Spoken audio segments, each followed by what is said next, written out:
요한복음 1장 31절부터 29절부터 34절의 말씀을 갖고 세례 요한의 증거라는 제목을 갖고 같이 한번 말씀을 나누고자 합니다.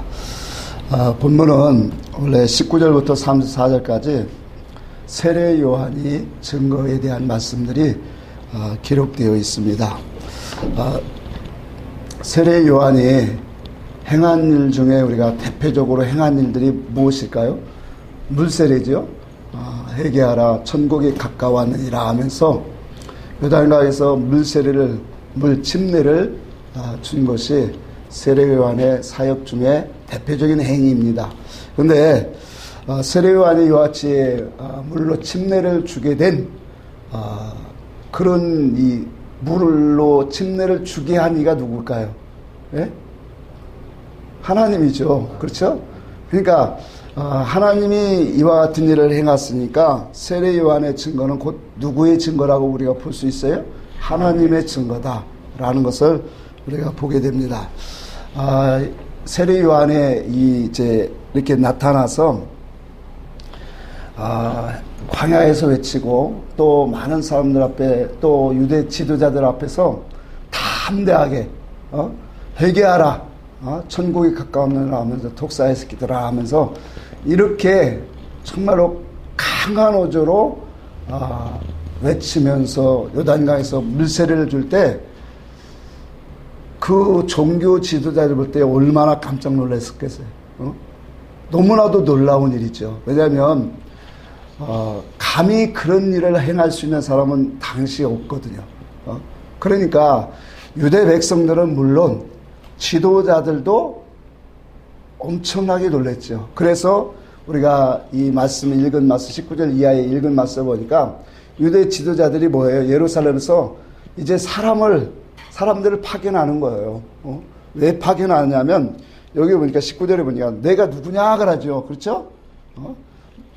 내가 누구냐 물을 때 요한이 뭐라고 해요?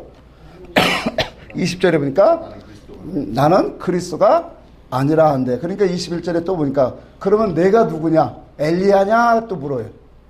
자, 그러니까 또 요한이 뭐라고 합니까? 나는 엘리야도 아니라 그래요. 자, 그런데 주님의 증거를 나중에 보면 주님은 요한을 두고 뭐라고 말했냐면 엘리야다 그랬어요. 그러니까 세례 요한은 엘리야인 줄 몰랐어요. 그러니까 우리가 성경에 보면 마태복음 17장 한번 보고 갈까요? 마태복음 17장 10절에서 12절 같이 보고 합니다. 시작. 제자들이 물어 이르되 그러면 어찌하여 서기관들이 엘리야가 먼저 와야 하리라 하나이까?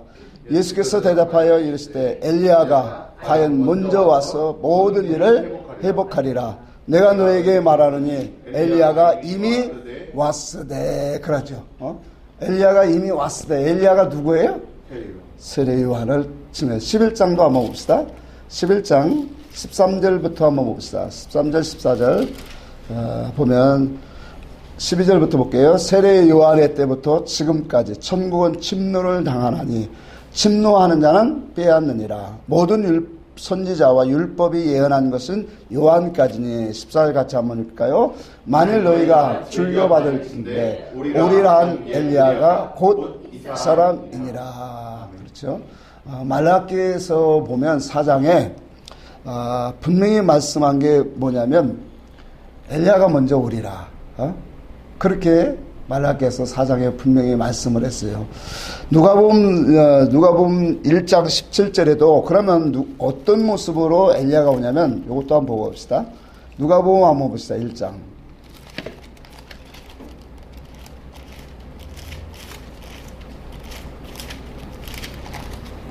누가복음 1장 17절을 한 절만 보고 갑니다. 누가복음 1장 17절 봅니다. 또 그가 또 엘리야의 심령과 능력으로 주 앞에 먼저 와서 아버지의 마음을 자식에게 거스르는 자를 의인의 실기에 돌아오게 하고 주를 위하여 세운 백성을 준비하리라. 자, 그러니까 세례 요한이 누구의 심정을 갖고 왔다라는 거예요? 엘리야의 심정. 그 엘리야의 심정은 영혼들을 하나님께로 이끌어가는 그리스도께 준비하는 그런 사역을 감당했다라는 거예요. 자, 그래서 오늘 우리가 이 세례 요한이 이 땅에 와서 원래는 침는데 이게 자꾸 이 장로 생활하다 보니까 세례로 그냥 알아들으세요. 세례를 이렇게 주는 목적이 무엇인가를 알아야 돼요. 세례 요한이 목적을 오늘 본문의 말씀에 그렇게 말한 거예요. 31절 봅시다. 31절에 보면 요한복음 1장 31절에 보니까 나도 그를 알지 못하였으나 내가 와서 물로 세례를 베푸는 것은 그를 이스라엘에게 뭐하려 함이라 그랬어요? 나타나게 하려 함이라. 그러니까 세례를 주는 것은 물론 세례는 회개해서 합당한 열매를 그분 앞에 서게 하는 거지만 그 목적만 있는 게 아니에요. 세례를 베푸는 통해서 누구를 나타내게 한다는 거예요? 그러면 세례 베푸는 것이 어떻게 예수를 나타나게 하는 거니까 그게 한번 그럼 어떻게 세례 요한이 세례를 통해서 어떻게 예수를 나타내고 있는가? 당연히 하나님이 말씀하신 대로 나오고 있지요. 자, 33절에도 보니까 나도 그를 알지 못하였으나 나를 보내어 물로 세례를 베풀라 하던 그이가 나에게 말씀하시되 성령이 내려서 누구 위에든지 머무르는 것을 보면 그가 누구인지를 알라? 성령으로 세례 베푸는 이인 줄 알라 그렇게 말했어요. 그러니까 성령으로 세례 베푸는 이가 어떻게 하는? 자, 보세요. 세례 요한하고 예수님은 가까운 곳에서 살았어요. 근데 세례 요한이 어릴 때부터 예수가 그리스도됨을 알았을까요? 몰랐을까요? 어떻게 알았을까요? 네? 어떤 근거로 그런 말씀을 하시는가요? 몰랐어요. 그러니까 여기 말씀 그대로라니까요. 자, 29절에 한번 다시 볼까요? 29절에 보면 이튿날 요한이 예수께서 자기에게 나오심을 보고 이르되 보라 세상 죄를 지고 가는 하나님의 어린 양이로다 그랬죠. 자, 문맥상으로 보니까 이 앞에 있으니까 이미 알고 있는 것 같아요. 근데 그 다음 절이 뭐라고 했나 봐요. 내가 전에 말하기를 그렇죠. 전에 말하기를 내 뒤에 오시는 사람이 있는데 이렇게 하고 말하죠. 전에 먼저 어떤 사건이 있은 후에 요한이 예수를 보고 뭐라고 하래? 세상 죄를 지고 가는 하나님의 어린 양이로다. 자, 그런데 성경이 그랬잖아요. 나도 그를 알지 못하였어요. 31절에 지금 그렇게 하는 거예요. 나도 그가 누군지 모른다. 알지 못했다. 그런데 분명한 것은 뭐냐? 내가 세례를 베푸는 것은 그가 누군가를 이스라엘 백성들에게 나타내게 하렵니다. 그럼 어떻게 나타내냐? 내가 세례를 베풀 때 하나님이 나에게 약속한 게 있다라는 거예요. 그 약속한 게 있는데 그게 뭐냐면 누구든지 내가 세례를 베풀 때 성령이 그 위에 머무르는 것을 보면 그가 성령으로 세례 베푸는 이인 줄 알라. 자, 그러니까 육신적으로는 이미 저 사람이 일 것이다 라고 하는 그런 것은 있겠었겠죠. 그러나 하나님이 확실하게 증거를 통해서 알려주신 것은 뭔 사건이에요? 세례 베푸는 사건이에요. 이 사건을 통해서 예수라고 하신 저분이 나사렛 예수가 그리스도시구나 라는 것을 거기서 확실히 깨닫고 갔다라는 거예요. 자, 그래서 세례 요한의 증거를 우리가 정리를 해보면 이건 뭐예요? 철저히 예수 그리스도를 향한 증거죠. 근데 그 증거를 정리를 해보면 딱 두 가지예요. 그게 뭐냐면 하나는 세상 죄를 지고 가는 하나님의 어린 양으로 오셨다라는 거예요. 그러니까 예수를 바라보고 세례 요한이 증거한 게 뭐냐? 물론 여러 증거들이 말들이 있지만 그 증거들을 정리하면 딱 두 가지예요. 한 가지는 그 예수가 나사렛 예수가 우리의 죄와 우리의 허물을 지고 오늘 십자가에 죽으실 어린 양으로 오셨다라는 것을 밝히 드러내고 있다는 거예요. 또 한 가지는 뭐냐면 그 예수 나사렛 예수 위에 성령이 임하셨다라는 거예요. 성령이 비늘같이 임해서 그가 하나님의 일을 하신다는. 그러니까 두 가지가 뭐냐면 이 하나님의 독생자, 그러니까 희생, 우리의 대속의 제물 대신 어린 양으로 오셨다는 거와 예수 위에 뭐가 머물렀다는 거예요? 성령이 비둘기같이 임했다는 거예요. 자, 그래서 우리가 마태복음을 할 때 그 속에서 유월절 어린 양에 대해서 했기 때문에 오늘은 이 두 번째 있는 비둘기 같은 성령. 왜 성령을 비둘기로 우리에게 상징적으로 보여주시는가? 말씀의 증거를 가지고 같이 은혜를 나누겠습니다. 자, 이와 같이 세례 요한은 예수가 누군가를 정말로 바르게 증거하는 그 사역을 하나님 앞에 받은 거예요. 그래서 인간의 어떤 감정이나 인간의 사적인 그런 알무로 그분이 예수가 그리스도됨을 증거하는 게 아니라 오직 하나님의 증거로 하나님의 약속하시고 보여주시는 그 사건을 통해서 이분이 그리스도입니다 라는 것을 그가 드러냈다라는 거예요. 자, 우리가 이 요한의 증거에 오늘 본문의 말씀에 봅시다. 32절을 봅시다. 32절에 보니까 요한이 또 증거하여 이르되 내가 봄에 성령이 비둘기같이 하늘로부터 내려와서 그 위에 머물렀더라. 그렇게 말해요. 마태복음 3장 16절에도 보니까 예수께서 세례를 받으시고 곧 물에서 올라오실세 하면서 뭐라고 했냐? 하늘이 열리고 하나님의 성령이 비둘기같이 자기 위에 임하심을 보시더니 그렇게 말하는 거예요. 모든 성경에 보면 이와 같은 말씀을 동일하게 증거를 하고 있어요. 자, 그런데 예수님의 성령이 임하시는 이 사건을 성경이 말씀하고 있는데 그렇다면 왜 성경은 비둘기 같은 성령으로 우리에게 보여주느냐라는 거예요. 이것도 우리가 한번 상징하고 가야 돼. 그래서 성경에 나타난 비둘기로 우리에게 보여주는 그 의미를 말씀의 증거를 통해서 한번 같이 보아야 합니다. 창세기 8장을 한번 찾아주시고 창세기 6장부터 8장까지는 노아의 방주와 노아의 그 물 심판에 대해서 말씀을 하고 있죠. 근데 8장 3절에 이렇게 쭉 보니까 노아의 홍수로 인해서 물이 창일하게 되고 그 물이 이 세상의 모든 창일함이 있으며 150일이 지난 후에야 이제 뭐하냐? 감했다 그렇게 말하고 있어요. 그러니까 150일 동안을 뭐예요? 이 물들이 온 땅을 다 덮었다라는 거예요. 그 150일이 지나서 4절에 보니까 방주가 어디에 머물렀냐면 아라랏산에 머무른 그때가 7월 17일이었죠. 7월 17일이었어요. 그래서 10월 1일 동안 물이 감하여 산봉우리가 보였다. 그 이후에 말씀을 하고 있어요. 그리고 6절에 보니까 40일이 지나서 40일이 지나니까 숫자로 계산하니까 11월 10일이네요. 그래서 노아가 방주의 창을 열고 그때 뭐를 보냈냐면 까마귀를 내어 보내고 조금 있다 비둘기를 내어 보냅니다.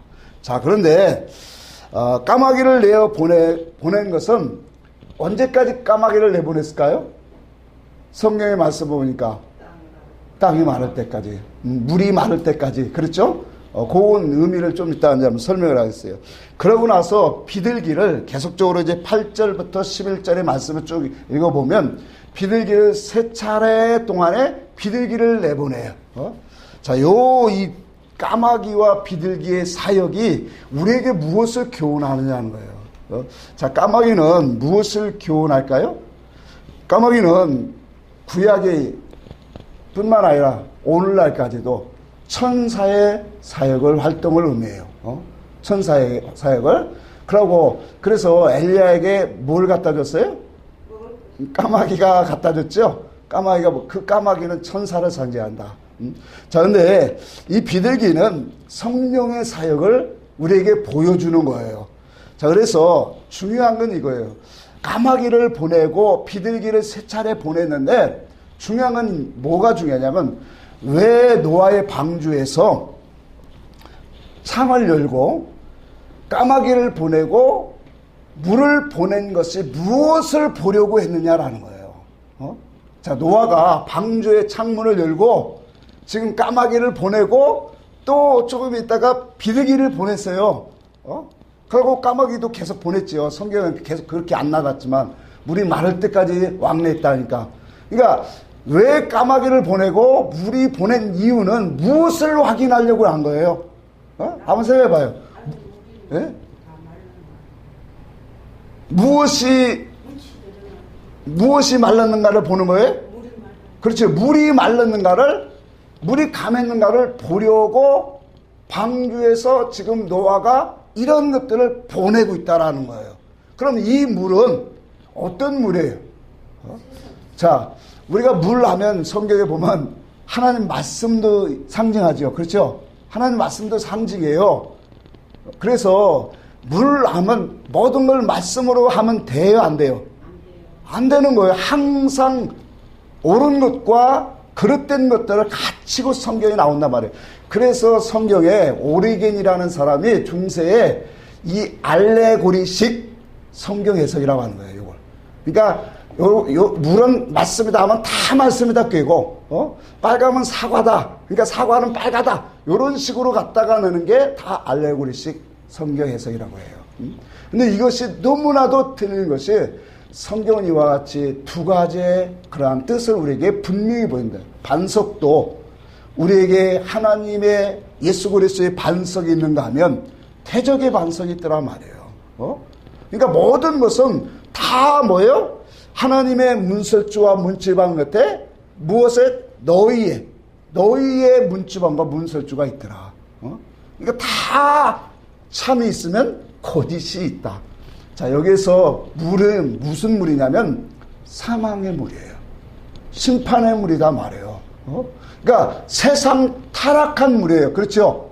자, 요것을 우리에게 적용을 하면 하나님도, 자, 보세요. 새와 비둘기는 아까도 말했죠. 천사와 성령의 활동을 말씀하고 있더라.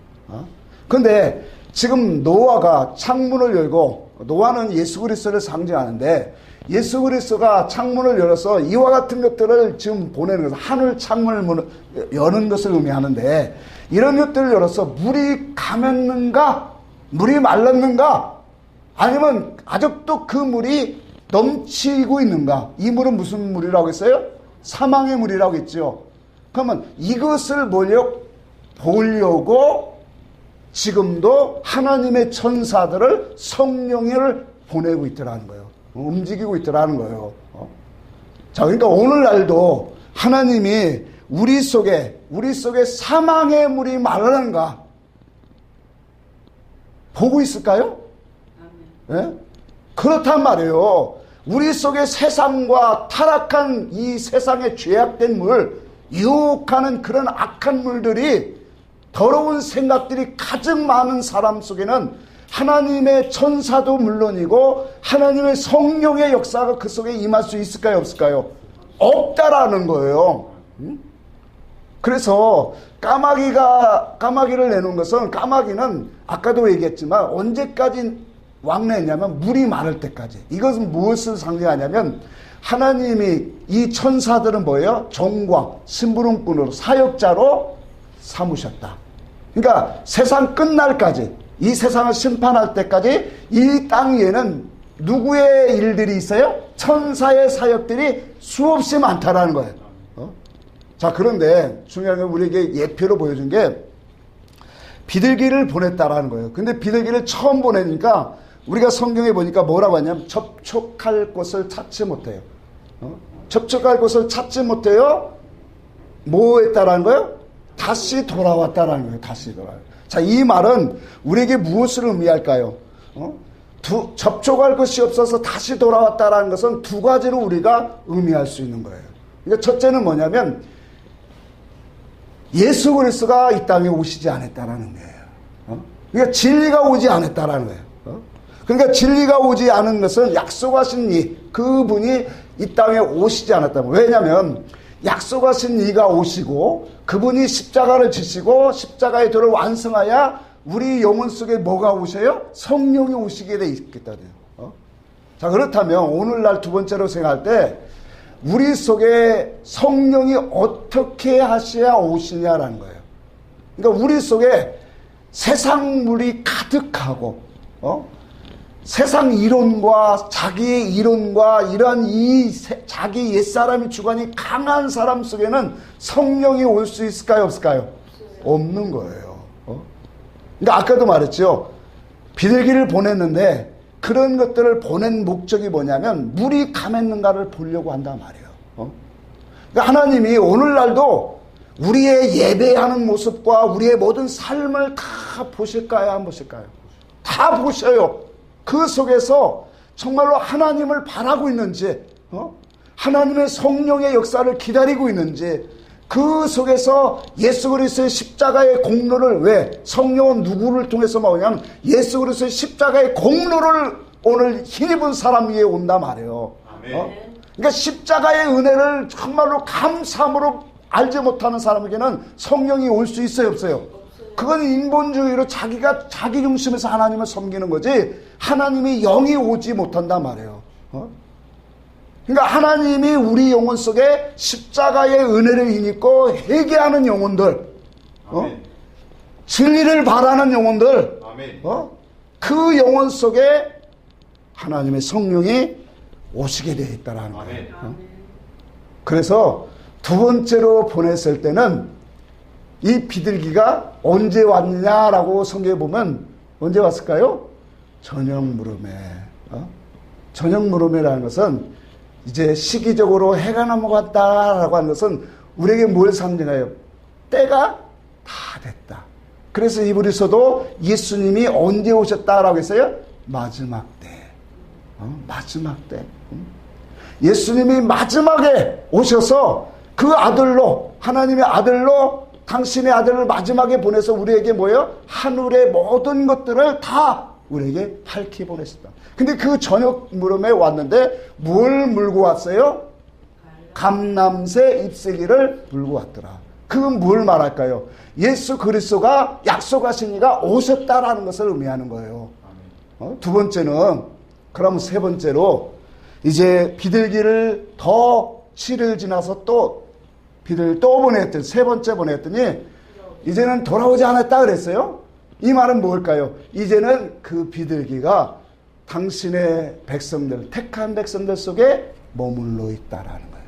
예수 그리스도가 오시고 십자가를 통해서 완성하시고 이제 그 성령이 우리의 영혼 속에 들어오셨다라는 거예요. 자, 이것을 우리에게 보여주고 있다라는 거예요. 자, 그러니까 성령의 이 비둘기는 바로 성령의 역사를 우리에게 분명히 보여주는 말씀이에요. 자, 그런데 중요한 것은 이와 같이 우리 예수님도 이 땅에 계시면서 분명히 우리에게 약속한 게 이거예요. 내가 가는 것이, 떠나가는 것이 너에게 뭐하리다 그랬어요? 유익하리라. 내가 떠나가는 것이 너에게 유익하리라 말이에요. 왜 유익을 하냐? 물론 예수 그리스도는 하늘의 의와 뜻을, 아버지의 모든 목적을, 구원을 완성하게 오셨지요. 그러나 예수가 계실 때에는 성령이 우리에게 임했어요? 안 임했어요? 안 임했기 때문에 제자들조차도 그렇게 많은 것을 가르치고 보여주셨지만 진작 성령의 역사에 깨달음이 없다 보니까 그가 그리스도 되심을 정말로 알지 못했단 말이에요. 지식적으로는 조금 알 수 있어도.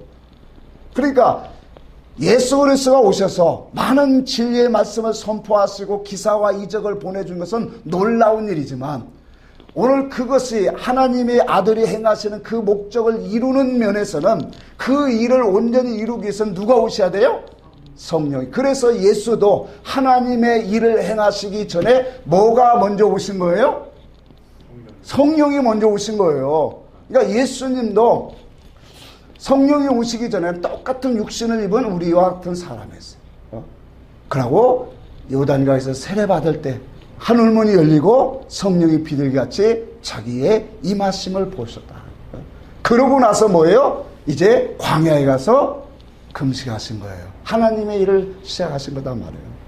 그러면 오늘 우리도 예수가 하나님의 아들이 오셔서 성령이 임하셔서 하나님의 의와 복음이 시작된 것처럼 오늘 우리에게도 하늘의 복음이 시작되려면, 진정한 복음이 우리 속에 시작되려면 누가 오셔야 돼요? 성령이 오셔야 돼요. 그러니까 성령이 오시기 전까지는 우리는 예수님의 은혜만 붙잡고 그걸 구하고 찾지만 성령이 오시면 이제는 복음이 내 속에서 진리로 깨달음으로 하나님의 역사를 우리는 깨닫게 되어지더라. 이게 놀라운 축복이잖아요. 자, 그래서 염호 16장 7절에도 보니까 내가 가면 보혜사 성령을 너에게 보내실 것이다. 그래요? 그래서 영원토록 너희와 함께 하실 것이다. 누가? 성령께서. 그러니까 그분이 내가 가야 그분이 너에게 와서 영원토록 함께 하신대요. 그리고 그러면서 요한복음 14장에 보니까 이런 말씀도 하세요. 그날에는 어떤 날일까요? 성령이 오시는 날에는 그날에는 내가 너희 안에 너희가 내 안에 있는 것을 너희가 알리라. 그래요. 그러니까 하나님이 너희 안에 이 말이 같은 말이에요. 주님이 내 안에 또 우리가 주님 안에 있는 것을 우리가 어떻게 하느냐 말이에요. 인간의 힘으로 그런데 성령이 오시면 내 속에 확인시켜준다. 요한복음 3장 33절입니까? 그거 보고 갑시다. 3장 31절부터 이로부터 오시는 이는 만물 위에 계시고 땅에서 난 이는 땅에 속하여 땅에 속한 말을 말하느니라. 하늘로부터 오시는 이는 만물 위에 계시나니 그가 친히 보고 들은 것을 증언하되 그의 증언을 받는 자가 없도다. 이 받는 자가 없다는 것은 이 속에 지금 아직 누가 없어 하는 거예요? 성령이 오시지 않았다는 거예요. 자, 그러면서 그의 증언을 받을 자는 하나님이 뭐하시다? 참되시다는 것을 인쳤느니라. 그래요. 자, 디모데후서 2장을 다시 한번 봅시다. 디모데후서 2장에는 자, 하나님이 그의 증거를 받는 자는 참되시다여 인쳤대요. 2장 19절을 봅시다. 그러나 하나님의 견고한 터가 섰으니 인침이 있어 일렀으되 주께서 자기 백성을 아신다 하며 또 주의 이름을 부른 자마다 불의에서 떠날지어다. 자, 이것을 정리를 하면 이거예요. 자, 우리가 그의 증거를 받는 자는 우리가 하나님을 뭐 한다 했어요? 안다. 알게 되어진다. 당연하죠. 그런데 이것만 하는 게 아니라 또 뭐가 오느냐면 주께서 자기 백성을 아신다는 거예요. 그러니까 그 날에는 성령이 오시면 그의 증거를 우리에게 보여주시고 알게 하시고 하나님의 역사를 우리에게 깨닫게 하시고 이제 그 일들을 우리가 보게 되어진다는 거예요. 그 일을 보게 된 자는 하나님이 나의 속에 오시고 그거 내가 그리스도 안에 있는 것을 알게 되어진다고. 어떻게 알게 될까요? 자, 보세요. 우리가 진리의 말씀을 깨닫게 되면 그 진리는 땅에 속한 말이 아니에요. 하늘의 말이에요. 그러면 그 말은 곧 하나님, 요한복음 1장 1절에 이 말씀은 곧 누구시라? 하나님이시라. 말씀은 하나님이시란 말이에요. 그러면 그 말이 표면적인 이 표면적인 말씀이 아니라 안에 있는 말씀, 진리의 말씀, 그 말이 예수님의 말씀의 뜻이다 말이에요. 그러니 우리가 성령이 오셔서 우리에게 말씀으로 짝되어서 증거되어지는 그 말씀을 먹을 때는 어떤 말씀으로 먹냐면 이제는 이 한 떡에 있는 이 표면적인 말씀의 의미로 먹지 않고 진리로 먹는다란 말이에요. 그러면 그 진리는 곧 예수 그리스도 자신이다 말이에요. 말씀이다 말이에요. 하나님이다 말이에요. 그러면 그 말씀의 뜻을 갖고 영의 뜻을 갖고 내 안에 들어오시더라. 그리스도가.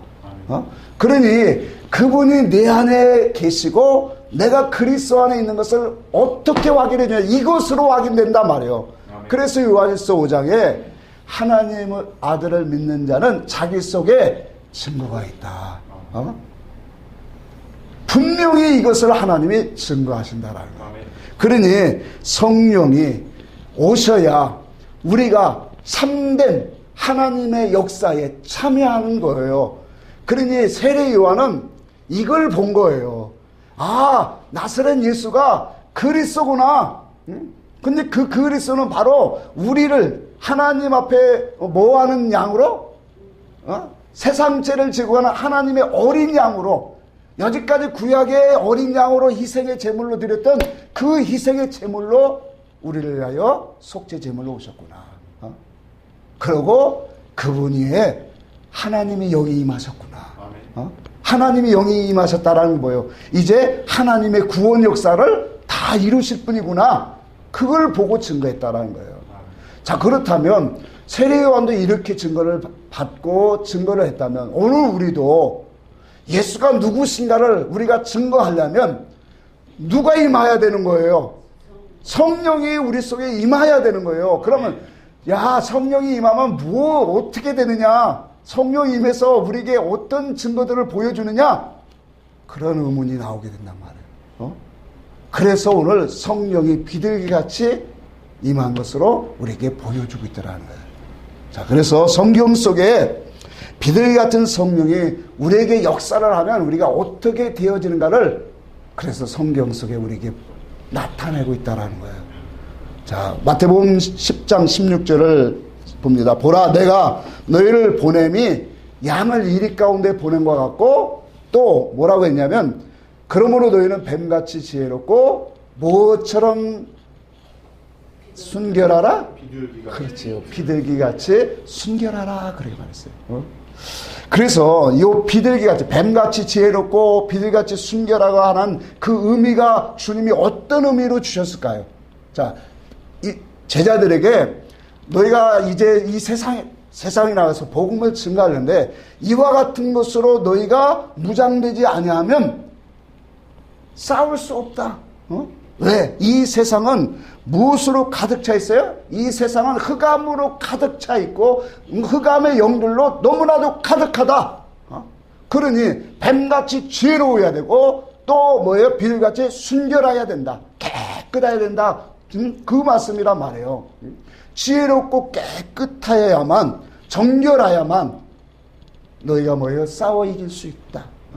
자, 그러니 성령이 우리 속에 오셔서 예수를 믿는 자들 속에 하나님 앞에 십자가 앞에서 자기를 내어놓고 회개한 영혼들, 그렇죠? 사도행전 2장 38절이니까 너희가 각각 회개하고 우리가 어찌할꼬 할 때 너희가 주 예수 그리스도 이름으로 회개하고 뭘 받으라? 성령을 받으라 그랬죠. 성령을. 그러니까 예수 그리스도 이름으로 회개할 때 성령을 하나님이 주시리라고 했거든요. 그러니까 이와 같이 우리가 성령이 이 땅에 오시면, 우리에게 오시면 우리는 깨끗해지는 사람이 되어진다. 뭘 깨끗해질까요? 하나님의 말씀으로. 이 깨끗하다는 건 분별하고 또 분리하고 구별하다는 의미예요. 더 나아가서 거룩해진다는 의미예요. 그러니까 우리가 이 세상으로 하나님의 말씀, 진리의 말씀으로 우리가 깨닫고 그 속에서 은혜를 받는 것이 뭐가 되냐면 베드로전서 1장 22절에 보니까 진리를 순종함으로 너희 영혼이 깨끗하게 되어진다 그랬거든요. 그러니까 진리를 순종한다는 건 뭐예요? 진리의 뜻, 하나님의 말씀의 뜻, 그 감췄던 계시의 믿음이 우리 속에 오면 우리의 영혼이 밝아져요. 우리의 영혼이 깨끗하게 되어져요. 그러니까 부정하고 더러운 것들은 흑암은 물러가고 빛이 와버리니까 물러가버리고 우리 영혼이 깨끗해진다. 그러니까 하나님의 참된 말씀, 진리가 우리를 깨끗하게 합니다. 구별합니다. 지혜롭게 합니다. 그 말씀으로 우리를 거룩하게 하고 있다는 거예요. 그래서 우리의 삶을 하나님의 지식의 말씀, 진리의 말씀으로 이렇게 구별해 나가다 보니까 우리의 삶 속에 어떻게 될까요? 죄로 넘어지고 오늘 흑암의 권세로 다 미혹되어지는 그런 이 세상의 흑암 속에서 하나님의 성령, 진리의 성령으로 우리가 인도받는 사람은 진리 가운데로 인도받기 때문에 올바르고 그릇된 것이 무언가를 분별한단 말이에요. 거룩한 것과 부정한 것이 분별되어져요. 자, 우리는 이 세상에 먹고 안 살아요? 먹고 노아 때처럼 뭐 우리는 집 짓고 뭐 그런 거 안 하나씩 하고 장가가고 안 해요? 다 하잖아요. 그런데 삶 속에 나를 흑암의 영들로 나를 무너뜨리고자 하는 게 있습니까? 있단 말이에요.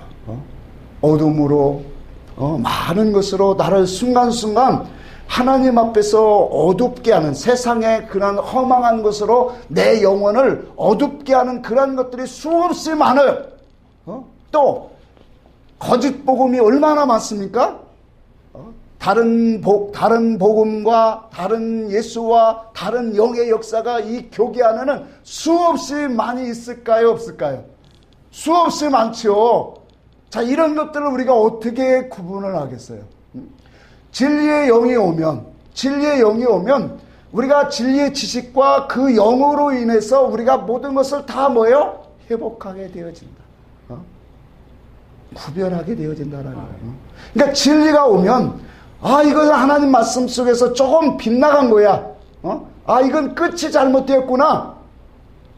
우리가 우리가 말씀을 들어보면 은혜스럽게 말씀을 잘 얘기하는데 그 끝이 세상으로 돌아갈 때가 너무 많아. 그게 결과적으로는 뭐예요? 그게 이단이에요. 그러니까 오늘날 교회 안에서도 하나님 이름으로 막 하다가 끄트머리 가서 육으로 싹 돌아간 것은 그게 뭐예요? 그게 육이에요. 하나님의 뜻에서 벗어난 끝단이에요. 다를 이에요. 자, 이와 같은 에베소 교회에는 정말로 많은 그러한 일들을 많이 열심히 한 거죠. 참고 인내하고 또 뭐예요? 거짓 선지자들을 뭐 했다라고 했어요? 구분했다 말이에요. 분별했다. 그러니까 이런 모든 흑암의 권세, 하나님의 옳은 뜻이냐 아니면 거짓된 것이냐라고 하는 그런 속에서 우리가 이걸 분별하지 못해 나가면 우리는 우리 신앙생활 속에서 수없이 넘어진다는 사실이에요. 이건 어떻게 부인할 수 없는 사실이에요. 그래서 우리가 진리 안에 견고하게 서야 되는 이유가 여기 있는 거예요. 하나님 보세요. 우리도 텔레비 보고 어제 축구 저도 봤어요. 축구도 보고 그렇게 할까 한단 말이에요. 그런데 그런 것 때문에 우리의 영이 어두워지든 않아요. 그런데 순간순간에 오는 흑암의 권세, 그런 것들이 우리로 하여금 뭐예요? 이 세상에는 이와 같이 하나님의 진리의 지식으로 분별하고 쪼개야 될 것이 너무 많더라. 이런 것들을 쪼개지 못하면 흑암의 권세, 거짓된 복음에 다 물들어 죽게 되어진다라는 거예요. 그래서 성령이 오시면 우리가 기본적으로 가장 기초적으로 우리가 하나님의 자녀된 것과 또 예수를 주라 시인하는 그런 것도 있지만 성령이 우리에게 이제 진리 가운데로 인도받는 그 영혼들은 삶 속에서 자꾸 쪼갭니다. 고린도후서 6장을 봅시다. 고린도후서 6장 고린도후서 6장 14절을 한번 읽습니다. 14절에서 마지막까지 한번 봅시다. 너희는 믿지 않는 자와 멍에를 함께 매지 말라. 의와 불법이 어찌 함께하며 빛과 어둠이 어찌 사귀며 그리스도와 벨리알이 어찌 조화되며 믿는 자와 믿지 않는 자가 어찌 상관하며 하나님의 성전과 우상이 어찌 일치되리요. 우리는 살아계신 하나님의 성전이라. 이와 같이 하나님께서 이랬을 때, 자, 여기까지만 봅시다. 그러니까 하나님께서 이와 같은 것, 우리에게 뭐 하냐면 믿지 않는 자와 멍에를 같이 맬 수가 없단 말이에요. 어떻게 우리가 신앙의 하나님의 성령이 우리 속에 오셔서 이와 같은 것들을 자꾸 분별한단 말이에요. 불법과 어찌 하나님의 의가 같이 갈 수 있을까요? 있을까요? 없을까요? 자, 왜 이게 진리가 중요하냐면, 자, 하나님의 진리라고 하면서 엉뚱한 길로 가는 사람들이 있어요. 또 행동적으로. 그러니까 하나님의 진리라고 외치면서 사역 활동하는 그 중심을 보면 육으로 가는 사람들이 너무 많다라는 거예요. 이런 것들이 하나님의 진리가 아니고는 우리가 할 수가 없더라. 그러니까 그리스도와 벨리알이 조화될 수 있어요, 없어요? 벨리알은 똥이잖아요. 우상이잖아요. 그러니까 하나님과 우상이 어찌 일치가 되리요? 우리는 하나님의 살아계신 성전이라. 성전이라는 것은 우리 속에 누가 와 계시다라는 거예요? 하나님, 성삼위 하나님을 모시고 있다라는 거예요. 근데 그 하나님을 모시고 있는 그 영혼이 어떻게 이러한 불법과 세상과 죄악과 우상과 벨리알과 이런 것들에 같이 존재하고 나갈 수 있느냐라는 거예요. 그래요, 안 그래요? 그러니까 우리가 신앙생활 하다 보면 이러한 것들이 하나씩 하나씩 걸리게 되고 이런 것들이 하나씩 하나씩 잘라지게 되고 이게 누구의 역사예요? 성령이에요. 제 성령이. 그러니까 하나님의 일이 뭔가를 보라는 거예요. 우리가 먹고 마시고 이 신앙생활을 하지만 그 속에서 이와 같은 것들이 깨달아져서 속에서 하나씩 하나씩 분별되어지고 구별되어지는 역사는 성령의 역사예요. 아멘? 응? 그래서 여기에도 말했죠. 너희에게 17절에 그러므로 너희는 그들 중에서 나와 따로 있고 부정한 것을 맞이지 말라. 내가 너희에게 영접하여 아버지가 되고 너희는 나의 자녀가 되리라. 그러니까 성령이 하시는 일은 뭘 율법의 십계명을 이렇게 해라 지켜라 이게 아니에요. 우리 속에 오신 성령은 하나님의 기준을 만들고 하나님의 기준, 그리스도의 기준을 만들어서 우리 속에서 이제는 세상과 하나님과 우상과 벨리알과 이런 의와 이런 것들이 막 조합되고 어지럽고 공허했던 것들을 이제 뭐예요? 질서 정연하게 다 자리 잡는 거예요. 그러니까 그 신앙이 어떻게 될까요? 견고하게 서게 되어진다라는 거예요. 빌립보서 2장 16절에 이 말씀을 한 가지로 정립해서 이렇게 말을 해요. 생명의 말씀이 밝혀. 따라합시다. 생명의 말씀이 밝혀. 그렇죠. 생명의 말씀을 밝혀. 너의 수고와 너의 다른 박질이 뭐하지 않게 헛되지 않게 하려 함이라. 생명의 말씀이 밝혀져야 된다는 거예요. 그 생명의 말씀을 밝히시는 분이 누구예요? 성령님이시단 말이에요. 그 성령님이 우리에게 생명의 말씀을 밝히면 우리가 헛된 일에 분주하지 않고 헛된 일에 이런 허비하지 않는 인생으로 살다 간다. 하나님의 분명한, 여기에도 말했죠. 우리의 수고와 다른 막질이 결코 헛되지 않게 하신다. 그래서 성령의 역사는 우리에게 하나님의 진리의 지식을 주고 지혜를 주고 총명을 주고 그 속에서 하나님의 기뻐하시는 것이 무엇인가를 정말로 쪼개고 거룩하게 분별한다는 거예요. 그러니 성령이, 진리의 성령이 우리에게 오시는 것, 그건 바로 뭐냐면 우리가 하나님의 복음에 함께 가지는 사람이에요. 아멘. 그것을 성경으로 우리가 증거하면 아브라함의 하나님, 이삭의 하나님, 야곱의 하나님, 이제 나의 하나님으로 되어지는 거다. 그러니 복음은 성령이 아니고는 어찌 우리가 그분을 알 수 있겠냐. 고린도서 2장 13절에도 보니까 성령이 우리에게 오신 것은 그 하나님의 우리에게 행하신 그 은혜들을 깨닫게 하려 함이라. 모든 것이 하나님의, 예수 아들로 오신 예수도 하나님의 일을 성령으로 하셨거든. 하물며 오늘날 우리도 신앙생활을 하는데 내 힘으로 내 지식으로 갈 수 있어요? 없는 거예요. 오직 성령으로. 그래서 자기를 모아야 되는 거예요. 십자가 앞에 성령이 역사는 분명해요. 정결하고 깨끗해야 돼요. 그래서 십자가 앞에 엎드리는 사람이에요. 자기를 부인하는 사람이고. 그래서 우리가 기도와 말씀으로 거룩해지느니라. 디모데전서 2장 4절의 말씀이에요. 그의 기도와 말씀으로 우리의 삶을 늘 그래서 깨어있는 자, 그 깨어있는 것이 결과적으로 하나님 앞에 우리가 정결함을 입는 자들이에요. 두 번째로 비둘기 같은 성령으로 임하신 것은 오늘 성령은 우리를 피난처로 피하게 하신다라는 거예요. 시편 우리 55편을 같이 보겠습니다. 시편 55편 봅니다.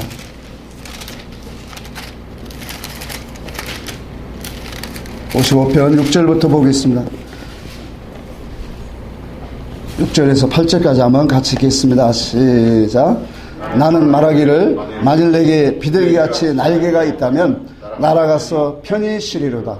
내가 멀리 날아가서 광야에 머무리로다. 내가 나의 피난처로 속히 가서 폭풍과 강풍이 피하리라 하였도다. 아멘. 자, 성령이 오시면 우리에게 어떤 일을 하느냐?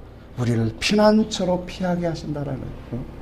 여러분, 우리가 이 세상을 살아갈 때 피난처 대신 그분이 없다면 우리는 정말로 힘들 거예요. 살지 못할 거예요. 그래서 이스라엘 백성들에게 광야의 생활 속에서도 분명히 보여준 게 피난처를 만들라 그런 거예요. 도피처를 만들라. 그걸 6군데요 분명히 지시해서 만들게 하셨단 말이에요. 그러니까 죄를 지는데 자유로 진 사람이 아닌 어떻게 하든가 부지 중에 진 사람은 자기 생명을 보호하기 위해서 어디로 피하라고 한 거예요? 도피성으로 피하라. 그걸 보여줬잖아요. 그러니까 우리의 신앙생활 속에서 성령이 우리 속에 역사하시면 내가 언제 피할 때인가를 알게 하신다라는 거예요. 이게 성령이 역사하는 사람이다라는 거예요. 그러니까 육적으로 우리가 신앙생활을 열심히 하는데도 시험과 환난의 때가 오고 어려움과 고통이 왔는데도 이 시험의 때에 피난처로 가지 못하는 영혼들이 너무 많다라는 거예요. 그냥 흑암영들에게 그냥 포로되어서 잡혀있는 사람들이 얼마나 많느냐 말이에요. 신앙이라고 하는 건 성령이 오시면 내가 언제 피해야 될까를 알아요. 아, 내가 은혜가 떨어지고 있구나. 내가 시험이 왔구나. 내가 내 속에서 지금 이와 같은 하나님이 그런 일을 연단을 주는구나. 아, 내가 지금 광야로 나아가야 할 때구나. 산으로 도망할 때구나. 그렇게 말했잖아요. 그러니까 다시 그래요. 우리가 잘 아는 시편 18편 1절에 보니까 그렇게 말했잖아요. 여호와는 나의 반석이시요 또 피할 바이시요 나의 방패시요 나의 구원의 뿌리시요 나의 하나님이시다. 뭐 여러 가지 하요. 그러니까 나의 피할 바이시고 구원의 뿌리시고 그분만이 우리의 뭐예요? 도움이 되시더란 말이에요. 아멘. 그러니까 성령으로 우리에게 역사하시는 성령의 인도를 받는 사람은 우리가 어떤 때 하나님께로 피해야 돼. 그 피한다라는 것은 어디예요? 산으로 피하나 뭐 광야로 간다는 것은 다 광야는 뭐예요? 여기 지금 시편 55편에 보니까 광야로 도망가리라 했잖아요. 그 광야는 뭐가 있어요? 선지자가 있는 곳이라고 했잖아요. 선지자는 뭐예요? 하나님 말씀을 가르치잖아요. 선포하고. 그러니까 자기 속에 어둠이 오고 시련이 오고 시험이 왔을 때 내가 시험이 왔구나. 내 영이 지금 참 피곤하구나. 곤비하구나. 이것을 자기가 깨달을 때 뭐 할까요? 내가 이러면 안 되지. 내가 지금 광야로 갈 때구나. 내가 진리의 산으로 올라갈 때구나. 아멘. 그러고 더 뭐예요? 엎드리게 되고 기도하고 말씀 앞에 자꾸 듣는 거죠. 아멘. 이게 누구예요? 성령이 오셔서 그를 다스리는 사람이다 말이에요. 그러니까 성령이 나를 주장하지 못하면 우리 인생은 시험이 와도 그냥 무기력하고 어떤 어려움이 와도 거기 속에서 그냥 이게 율법교회의 모습들이에요. 깨어 있어야 된다는 거예요. 마태복음 24장 16절에 그렇게 말했죠. 그때에 유대에 있는 자들은 산으로 도망갈 자다. 뭘 보거든? 무엇을 보거든 이라겠죠?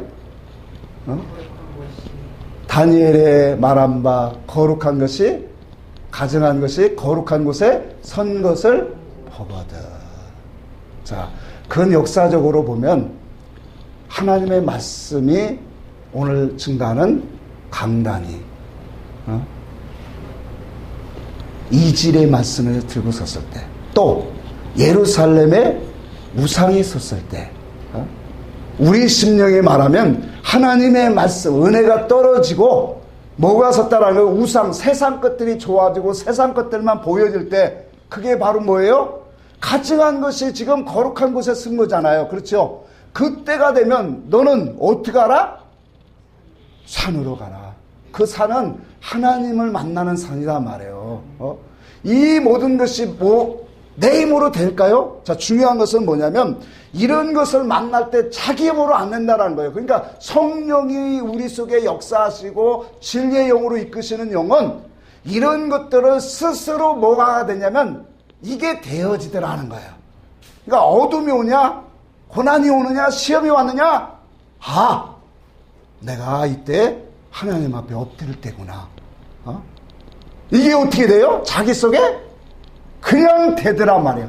그러니까 힘은 잃고 속에서 정말로 기쁨은 없지만 내가 이러면 안 되지.